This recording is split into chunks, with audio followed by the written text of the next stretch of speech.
Hello दोस्तों, आप सभी का हमारे यूट्यूब चैनल करियर पॉइंट 2.0 में स्वागत है। आज आपको हमारे चैनल में कक्षा 10 की मैथ जो है स्टार्ट होने जा रही है, तो ये नया बैच आपको मिलेगा। तो आपको यानी सबसे पहले पाठ के बारे में जानकारी दी जाएगी। आपको यानी बेसिक जानकारी के साथ साथ उदाहरण के साथ साथ आपको सारे प्रश्नावली आपको हल करवाए जाएंगे। तो जितने भी बच्चे हाई स्कूल में हैं, ठीक है, चाहे वो यूपी बोर्ड से हो, ठीक है, या बिहार बोर्ड से हो या हरियाणा बोर्ड से हो, जहाँ जहाँ एनसीईआरटी की बुक चल रही है उन सभी के लिए ये वीडियो है। तो आप सभी लोग यानी वीडियो को जरूर देखें। आइए शुरू करते हैं कक्षा 10 की मैथ। और पहले चैप्टर में पढ़ने से पहले हम कुछ बेसिक जानकारी, कुछ परिभाषाओं के बारे में चर्चा करेंगे।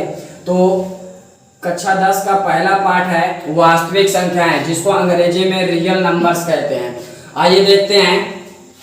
पहली परिभाषा जो है प्राकृतिक संख्याएं। प्राकृतिक संख्याओं को अंग्रेजी में नेचुरल नंबर्स कहते हैं। नेचुरल नंबर्स क्या होती हैं? गिनती वाली संख्याएं प्राकृतिक संख्याएं कहलाती हैं। जैसे 1 2 3 4 5 डैट ये चलती रहेंगी। अगर आपसे कभी पूछ लिया जाए कि सबसे छोटी प्राकृतिक संख्या कौन सी है, तो आप जवाब देंगे 1 है। लेकिन सबसे बड़ी प्राकृतिक संख्या कौन सी है? तो अनंत होती है, इसका कोई अंत नहीं है। प्राकृतिक संख्याओं को कैपिटल N से निरूपित करते हैं। आइए दूसरी परिभाषा जो है पूर्ण संख्याएं यानी पूर्ण संख्याओं को अंग्रेजी में होल नंबर्स कहते हैं। होल नंबर्स प्राकृतिक संख्याओं के समूह में शून्य को शामिल कर देने पर हमें पूर्ण संख्याओं का समूह प्राप्त होता है। यानी ये प्राकृतिक संख्याएं हैं, इनके समूह में हम शून्य को शामिल कर देंगे तो हमें पूर्ण संख्याओं का समूह मिलेगा। जैसे 0 1 2 3 4 5 डैट आदि तक, यानी बढ़ती हुई चली जाएंगे।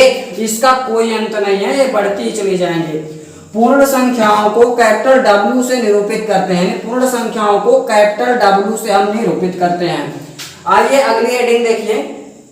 पूर्णांक को इंग्लिश में इंटीजर्स बोलते हैं। क्या बोलते हैं? इंटीजर्स।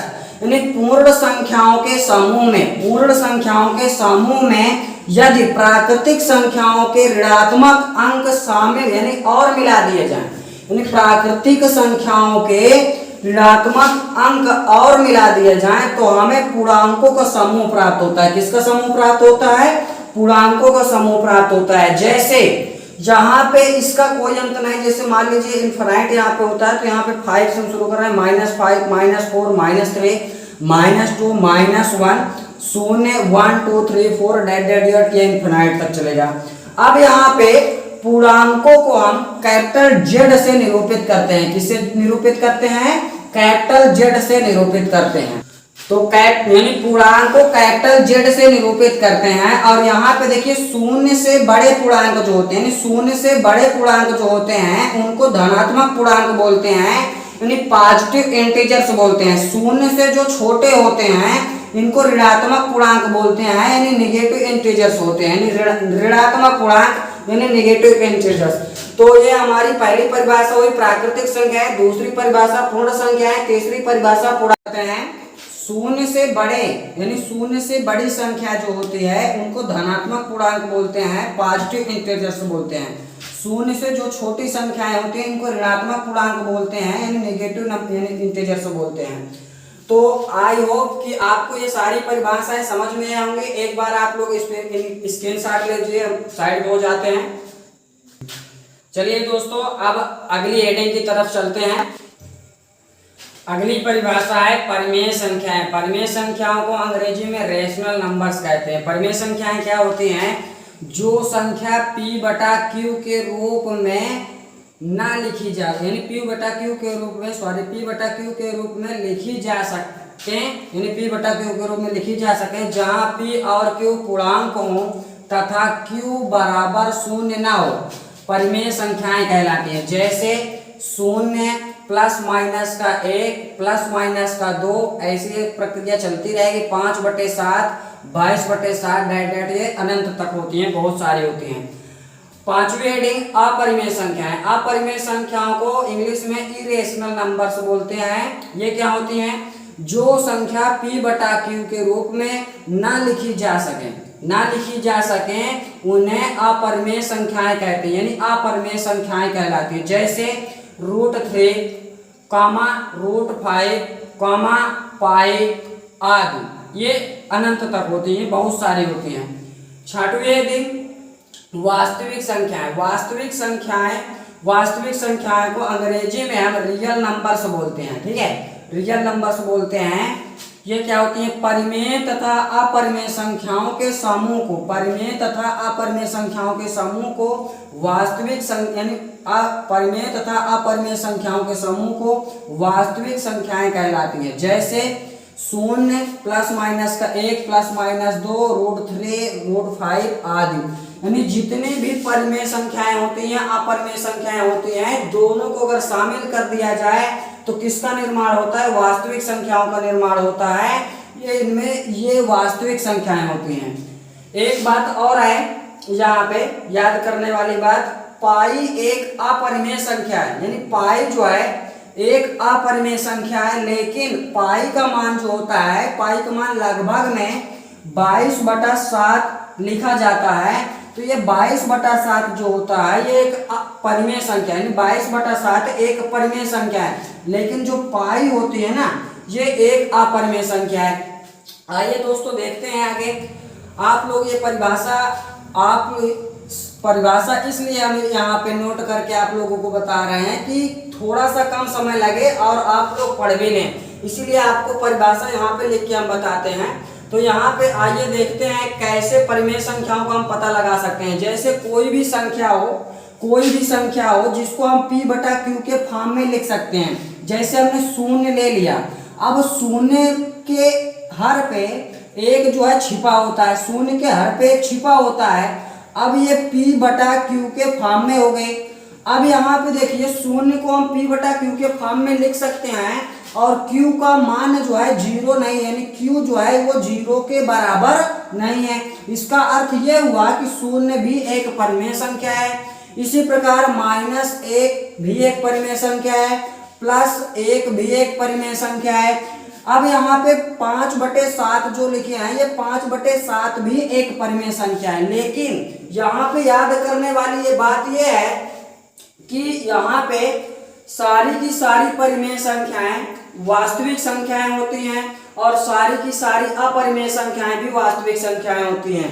लेकिन सारी की सारी वास्तविक संख्याएं परिमेय संख्याएं नहीं हो सकती और सभी वास्तविक संख्याएं अपरिमेय संख्याएं नहीं हो सकती। क्यों?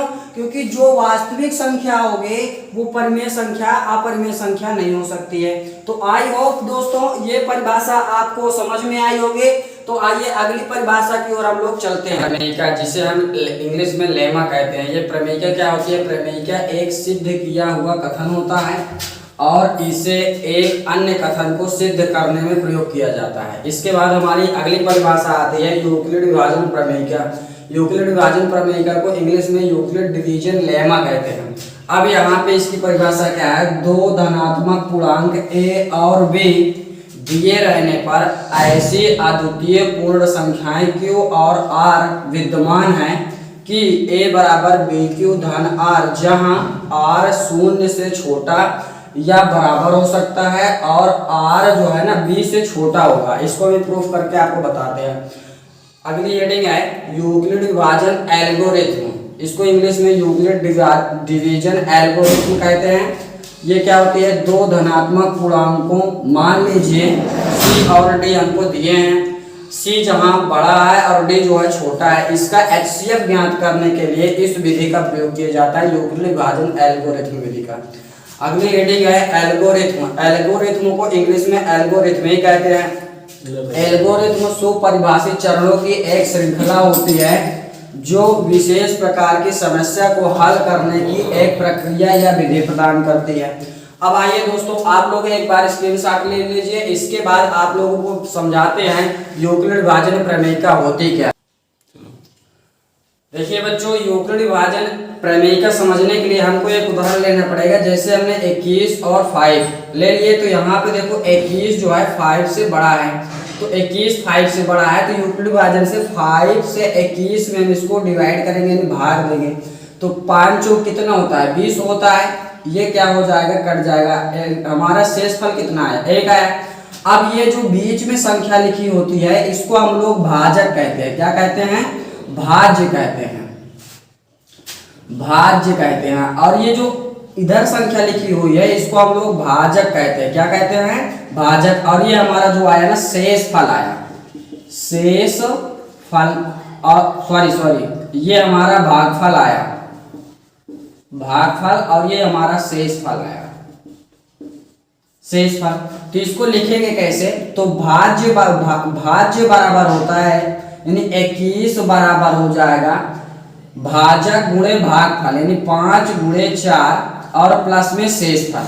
ठीक है, इसी को हम लोग यूक्लिड विभाजन प्रमेय का कहते हैं। इसको समझ लेते हैं। जैसे हमको एक संख्या दे दिया जाए b जो है a से बड़ी है, तो यहाँ पे b जो है वो a से बड़ी है, सॉरी यहाँ पे ऐसे कर लेते हैं, a जो है वो b से बड़ी है, तो b से हम a में डिवाइड करेंगे।